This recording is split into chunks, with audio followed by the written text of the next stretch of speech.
చిన్న ఉన్నప్పుడు కింద పడి చాలా మందికి తలకి దెబ్బ తాకుతుంది సార్, అది నార్మల్ గా ఉన్నా పెద్దగా అయిన తర్వాత ఎఫెక్ట్ ఉంటుందా సార్, ట్యూమర్స్ లా మారే ఛాన్స్ ఉంటుందా? సో ఇది మెనింజోమాస్ అని అంటాం కదా, ఏదైతే స్కల్ బ్రెయిన్ మధ్యలో ఉన్న మెనింజెస్ నుంచి వస్తాయో వాటిల్లో ఈ ప్రీవియస్ అంటే చిన్నప్పుడు ఉన్న ట్రామా 10-15 years తర్వాత ట్యూమర్స్ డెవలప్ అవడము మనకి సైన్స్ లో క్లియర్ గా తెలుస్తున్నాయి.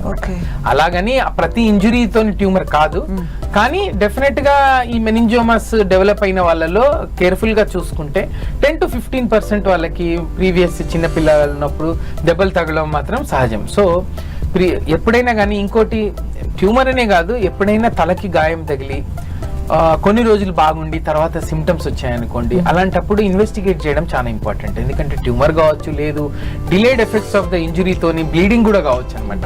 సో బ్రెయిన్ లో ఏంటంటే బ్రెయిన్ ఒక కెపాసిటీ వరకు టాలరేట్ చేస్తుంది, అప్పటి వరకు ఓన్లీ హెడ్ ఏక్ అప్పుడప్పుడు వామిటింగ్ వస్తుంది.